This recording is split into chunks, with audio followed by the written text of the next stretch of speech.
नमस्ते भारत। आप सभी लोगों को एक न्यूज देनी है, एक अपडेट देना है जो बहुत ही इंपॉर्टेंट है। और ये अपडेट, ये समाचार है सचिन वाजे के बारे में। आई एम श्योर आपको सचिन वाजे याद है। कौन है? So called encounter cop, Mumbai police के, महाराष्ट्र सरकार के फेवरेट, चहेते, जिनका पिछले साल जून में कोविड के नाम पर दोबारा से बहाली कराई गई थी सरकार के द्वारा। वहां की वही कॉप, जी हां, जिनको 2004 में सस्पेंड किया गया था। 2008 में शिवसेना ज्वाइन करके वो वहां के शिवसेना के प्रवक्ता बन गए थे। अचानक से आ जाते हैं दोबारा से क्राइम ब्रांच के अंदर, मुंबई पुलिस के अंदर। और उसके बाद कोविड में तो मैंने उनको एक दिन तो छोड़िए, एक घंटा तो छोड़िए, एक मिनट भी छोड़ दीजिए, एक सेकंड भी छोड़ दीजिए, एक मिली सेकंड काम करते हुए नहीं दिखाई दिए वो मुझे। और आई एम श्योर आप में से भी किसी को नहीं दिखाई दिए होंगे। लेकिन अनाप शनाप केसेस में कार्य करते हुए बहुत ही गलत वर्दी का इस्तेमाल करते हुए दिखाई दिए थे। और अब उनके ऊपर एक हत्या का आरोप है। हत्या का आरोप मनसूख हिरेन, जो अब इस दुनिया में नहीं है, उनकी पत्नी बिमला हिरेन ने लगाया है। और ये जो पूरा किस्सा और कहानी है वो आप सबको याद होगा कि मुकेश अंबानी जी के घर के नीचे जो स्कॉर्पियो मिली थी अबेंडेंट, और उसमें 20 से 25 जिलेटिन स्टिक्स थी, उसको लेकर के ये पूरा केस है। इस केस का आईओ किसको बना दिया गया था?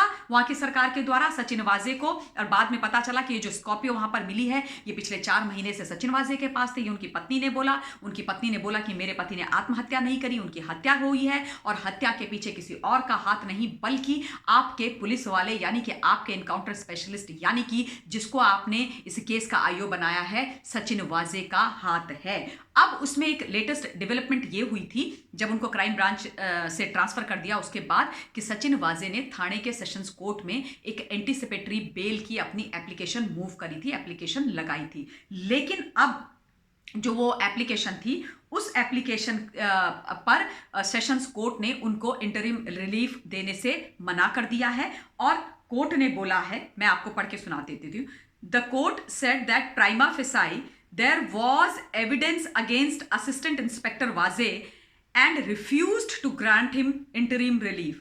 The matter has now been posted on March 19th. यानी कि उन्होंने बोला है कि सचिन वाजे के खिलाफ सबूत है, इसलिए उनको जो है एंटीसिपेटरी बेल नहीं दी जा सकती है। और उन्होंने इस केस को, जो सेशंस कोर्ट है, केस को फिलहाल के लिए 19 मार्च को दोबारा से सुनने के लिए टाल दिया है। अब देखते हैं कि 19 मार्च को इस केस में क्या नया फैसला आता है। लेकिन ये बहुत महत्वपूर्ण अपडेट है। आप सब जानते हैं, मैंने आप लोगों को पहले भी बताया था अपने वीडियोस के माध्यम से, अपने ट्वीट्स के माध्यम से, कि किस प्रकार से देवेंद्र फडणवीस जी, जो पूर्व मुख्यमंत्री हैं महाराष्ट्र के और अब लीडर ऑफ ऑपोजिशन है भाजपा के, वहां पर वो लगातार फ्लोर ऑफ द हाउस पर इस आवाज को उठा रहे हैं कि सचिन वाजे का इन्वॉल्वमेंट है इस केस में। उनकी पत्नी बोल रही है मनसूख हिरेन की, इस नाते सचिन वाजे को गिरफ्तार होना चाहिए, उनकी गिरफ्तारी तुरंत होनी चाहिए। सोशल मीडिया इस बात को बोल रहा है। किरीट सोमैया जी, जो बीजेपी के सीनियर लीडर हैं, वो भी लगातार बोल रहे हैं। लेकिन सचिन वाजे की गिरफ्तारी नहीं होती है, केवल उनका क्राइम ब्रांच से ट्रांसफर कर दिया जाता है। पर आज सेशंस कोर्ट ने उनकी जो बेल एप्लीकेशन उन्होंने डाली थी वहां पर, उसको फिलहाल के लिए खारिज कर दिया है। उन्होंने बोला है कि इनके खिलाफ एविडेंसेस हैं और इसलिए 19 तारीख को दोबारा से इस केस पर सुनवाई होगी।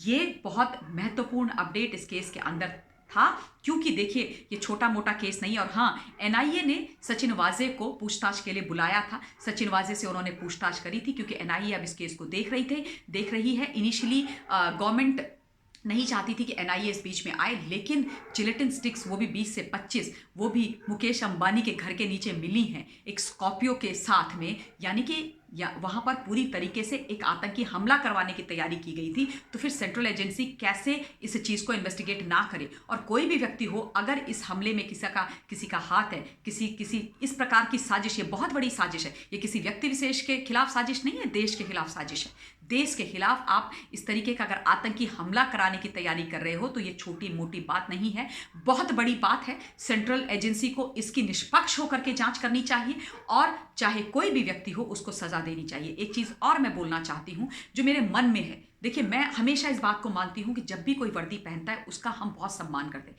चाहे जल थल वायुसेना की वर्दी हो, पैरामिलिट्री फोर्सेस वालों की वर्दी हो, या फिर खाकी वर्दी हो। खाकी वर्दी वालों ने कोविड में हमारा बहुत साथ दिया, उसके लिए उनका सम्मान है। लेकिन एक मछली सारे तालाब को गंदा कर देती है, और यही सचिन वाजे जैसे कॉप के कारण मुंबई पुलिस के साथ हो रहा है। मुंबई पुलिस के अंदर एक से बढ़िया एक पुलिस ऑफिसर्स हैं, पुलिस कर्मी हैं और उन सबको हमारा प्रणाम है। लेकिन जब कोई व्यक्ति अपने आप को अपने कर्म से, अपनी वर्दी से और कानून से ऊपर समझने लग जाता है और उस वर्दी का गलत इस्तेमाल करने लग जाता है तो उनको डेफिनेटली उन पर इंक्वायरी बैठनी चाहिए, क्योंकि वर्दी को देख करके सामान्य नागरिकों के मन में डर का भाव नहीं आना चाहिए, अपितु सुरक्षा का भाव आना चाहिए। और अगर किसी कॉप का बार बार एक्सटॉर्शन में नाम आए या फिर हत्या जैसे मामले में नाम आ जाए, और ये तो एक आतंकी हमले की भी तैयारी थी, ये बहुत बड़ा मामला है, छोटा मोटा मामला नहीं है। मिस्टर अर्नब गोस्वामी के घर में किस तरीके से इलीगल तरीके से घुसा गया AK-47 लेकर के, उस मामले में नाम आए तो फिर ऑब्वियसली आपके मन में ये होता है कि वर्दी वाले व्यक्ति ऐसे कैसे कर सकते हैं। अगर आप ही ऐसा करेंगे तो न्याय कौन करेगा? न्याय के लिए कहाँ जाएंगे? न्याय की गुहार किससे करेंगे? न्याय किसके पास जा करके मांगेंगे? इसलिए ये जिम्मेदारी बन जाती है कानून की और जो बाकी की इन्वेस्टिगेटिव एजेंसीज हैं कि सच का साथ दे, दूध का दूध और पानी का पानी करें, ताकि जो भरोसा है वो हमेशा खाकी वर्दी पर बना रहे। और हम उस वर्दी का सम्मान करते थे, करते हैं और करते रहेंगे। लेकिन एक मछली के द्वारा अगर सारा तालाब गंदा हो रहा है तो उस मछली को वहां से हटा देना चाहिए। इस बात पर मैं बहुत स्ट्रांगली बिलीव करती थी, करती हूं और करती रहूंगी। मेरे देश का कानून, मेरे देश का संविधान सर्वोपरि है, उससे ऊपर न कोई व्यक्ति है, न कोई सत्ता है, न कोई सरकार है। ये बात सब लोगों को बहुत अच्छी तरह से समझ जानी चाहिए और इसको अपने दिमाग और दिल में हमेशा बिठा करके रखना चाहिए। इस वीडियो के लिए इतना ही। मैं अपनी वाणी को विराम देना चाहती हूं, लेकिन आप लोगों से जिस प्रकार से मैं हमेशा निवेदन करती रही हूं कि जब भी आप लोग मेरी बात सुनते हैं तो फिर मेरी बात सुन करके आप लोग भी तथ्यों की खोज अवश्य करें, तथ्यों की छानबीन अवश्य करें, उन तथ्यों को सामने ले करके आएं। और अगर आपके संज्ञान में कोई भी नई इन्फॉर्मेशन, कोई जानकारी, कोई सूचना आती है तो कमेंट्स के माध्यम से उसे लिख करके मुझे भेजें। मैं पूरी कोशिश करती हूं कि मैं आपके कमेंट्स अवश्य पढूं, उनको समझने की कोशिश करूं और अगर मुझे कभी भी कोई जानकारी मिलती है तो मैं उसके बारे में खोज करती हूं, मैं उस चीज़ को ढूंढती हूं। क्योंकि मैं हमेशा जब भी आप लोगों से कोई बात करती हूँ तो फैक्ट के बेसिस पर बात करती हूँ, पुख्ता जानकारी के बेसिस पर बात करती हूँ, क्योंकि मेरा काम सनसनी फैलाना नहीं है, मेरा काम किसी को कुछ भी बोलना नहीं है, बल्कि फैक्ट बेस्ड इंफॉर्मेशन या न्यूज़ या जो सूचनाएं हैं वो आप सब लोगों को देना है। और इसीलिए मैं आप लोगों से निवेदन करती हूँ कि चाहे किसी भी विषय पर मैं बात करती हूँ, आप लोग उसको खबर को सुने, उसके बाद आप अपनी जानकारी के लिए और अपनी तसल्ली के लिए उस पर रिसर्च अपनी ज़रूर करें। आई एम श्योर आप लोग करते हो और बहुत अच्छे कमेंट्स आप लोग लिखते हो, बहुत जागरूक हो, इसी प्रकार से जागरूक रहिएगा। अगर जनता जनार्दन जागरूक रहेगी तो कहीं पर भी राष्ट्र के अंदर किसी भी कोने में गलत नहीं हो सकता है, कोई निरंकुश नहीं हो सकता है, चाहे सत्तासीन व्यक्ति हो, चाहे खाकी पहना हुआ कोई व्यक्ति हो। और अब मैं अपनी वाणी को विराम देती हूँ। बहुत बहुत धन्यवाद। जय हिंद। Stay blessed.